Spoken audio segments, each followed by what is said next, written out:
Pertanyaan beliau Ustaz. Tanya Pak Ustaz, agar mendapat amalan yang cukup banyak, apa bisa kita ikut jihad seperti perang yang dilakukan di negeri kita ini dengan mengebom gereja dan orang kafir? Allahu Akbar. Iya, pertanyaan sangat menarik ini jamaah. Karena kita lihat umat Islam ini dihancurkan dari luar dan dari dalam. Dari luar, musuh-musuh yang menyerang negeri-negeri Islam, yang mengacaukan umat Islam. Kita dulu ingat 350 tahun dijajah Belanda. Kita tahu Mesir dijajah oleh Inggris. Kita tahu Libya dijajah oleh Italia. Negeri-negeri Islam dijajah. Ini yang pertama. Yang kedua yang menghancurkan umat Islam adalah dari dalam sendiri.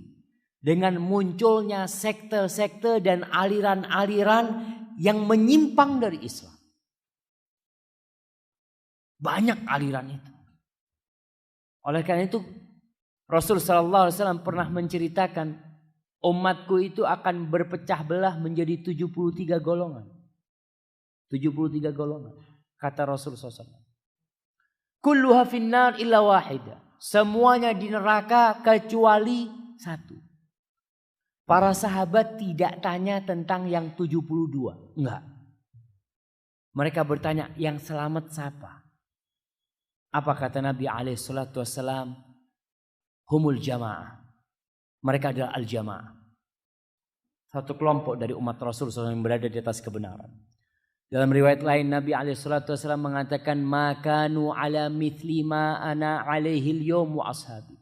Mereka yang mempraktekkan Islam, mengamalkan Islam seperti yang aku amalkan bersama sahabatku pada hari itu. Jadi Islamnya Rasul SAW dan para sahabatnya. Muncul istilah ahlus sunnah wal jamaah. Tapi semuanya sekarang mengklaim ahlus sunnah wal jamaah. Siapa yang tidak mengaku ahlus sunnah wal jamaah? Sampai yang ngebom pun ngomong ahlus sunnah wal jamaah. Gak penting orang itu mengklaim. Yang penting benar enggak engkau ahlus sunnah wal jamaah. Apa artinya ahlus sunnah? Mereka orang-orang yang menghidupkan sunnah Rasul SAW. Mengikuti amalan-amalan Rasul SAW dan para sahabatnya. Dan mereka berkumpul di atas kebenaran itu. Salah satu sekte yang berbahaya, yang merusak dan mencoreng citra Islam adalah Al-Khawarij. Al-Khawarij ini kaum pemberontak sebenarnya dahulu. Mereka sudah muncul di zamannya Utsman bin Affan. Di zamannya Utsman bin Affan, apa yang dilakukan oleh orang Khawarij? Mereka membunuh Utsman bin Affan. Bayangkan, sahabat Nabi dibunuh. Sama orang-orang Islam, iya. Islam mereka. Kemudian di zamannya Ali bin Abi Thalib muncul orang-orang Khawarij. Lagi.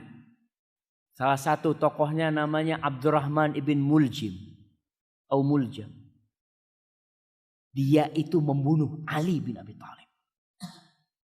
Dan dia membunuh Ali mengharapkan masuk surga. Antum bisa bayangkan. Membunuh sahabat Nabi yang dijamin masuk surga. Mengharapkan masuk surga. Inilah pemikiran. Orang kalau sudah rusak pemikirannya, dia akan gampang mengkafirkan. Pemerintah kafir. Kenapa? Karena hukumnya tauhid. Terus polisinya juga kafir. Karena kerja di pemerintahan yang kafir. Berarti yang kafir darahnya halal. Kalau gitu bunuh. Si enak. Kau nanti ngebom, mati, masuk surga. Kalau cara kayak gitu masuk surga, kayaknya semua bakal ngebom diri. Bunuh diri semua. Apalagi yang punya utang banyak. Aduh, aku iso nyaur utang. Bismillah. Nih bomnya pasang. Subhanallah jamaah. Islam tidak mengajarkan hal itu. Membunuh orang kafir. Nih kafir. Bukan Islam yang dianggap kafir. Yang kafir asli. Tidak dalam kondisi perang. Rasul SAW menceritakan, beliau berkata, man qatala mu'ahadan. Barang siapa yang membunuh orang kafir yang ada perjanjian dengan umat Islam. Orang kafir mungkin hidup di negeri Islam, atau orang kafir ada perjanjian damai dengan umat Islam. orang Islam lalu membunuh orang kafir itu dengan harapan masuk surga. Apa kata Rasul SAW? Lam yaruh raihatal jannah. Dia tidak akan mencium baunya surga. Jangan masuk surga. Nyium baunya surga tidak. Maka orang-orang yang berpikir berjihad dengan cara seperti itu, inilah karena pendidikan agama rendah di Indonesia. Dan kebanyakan yang ikut aliran seperti itu anak-anak muda. Yang memang gak pernah sekolah agama dengan benar. Anak SMA. Ya. Dan ini PR kita bersama. Dan pemerintah kita memerangi mereka tidak hanya dengan kekuatan. Karena kalau cuma memerangi pemikiran itu dengan densus umpamanya. Orang ini mati yang dibunuh terorisnya itu. Tapi pemikirannya tetap ada di orang-orang. Maka dengan pengajian-pengajian seperti ini kita jelaskan bagaimana manhaj ahlus sunnah wal jamaah. Tidak mudah-mudah mengkafirkan. Orang yang masuk Islam dengan jelas maka tidak bisa dikeluarkan dari Islam kecuali dengan cara yang jelas pula. Para ulama sudah menjelaskan tentang kelompok Khawarij ini. Mereka orangnya ahli ibadah. Nabi SAW menjelaskan tentang orang Khawarij dulu itu. Apa kata Nabi SAW? Tahqiruna salatakum ma'a salatim. Salatnya kalian kalau dibandingkan dengan salatnya orang Khawarij, salat mereka lebih banyak. Bacaan Quran mereka lebih banyak.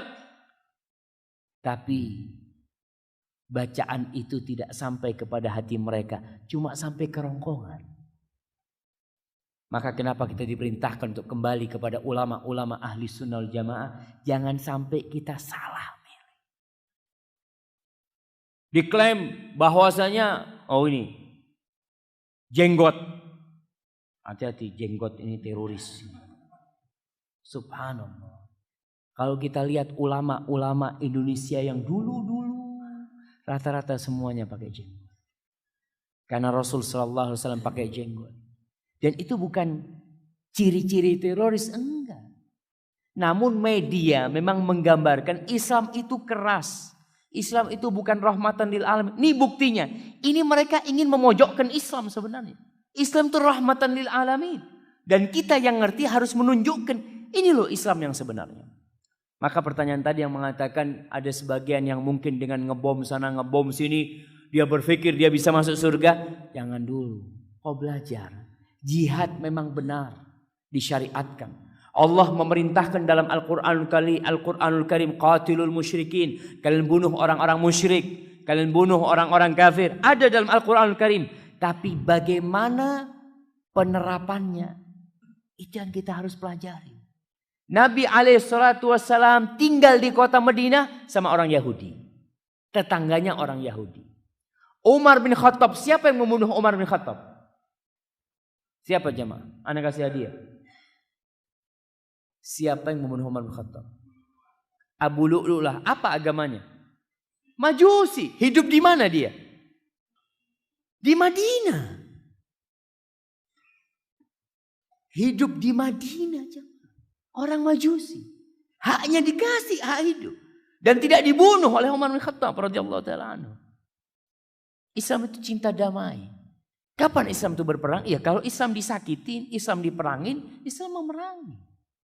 Ketika dihalangin Islam dari menegakkan kebenaran, Islam baru berperang. Dan ada syarat-syarat dan rukunnya. Itu yang tidak dipelajari atau difahami oleh sebagian saudara-saudara kita dari kaum muslim. Ya doakan mereka. Sekarang ini untuk menakut-nakuti orang, pokoknya kalau nggak senang hati-hati teroris. Belum tentu teroris. Kita hati-hati juga tidak gampang-gampang menvonis orang.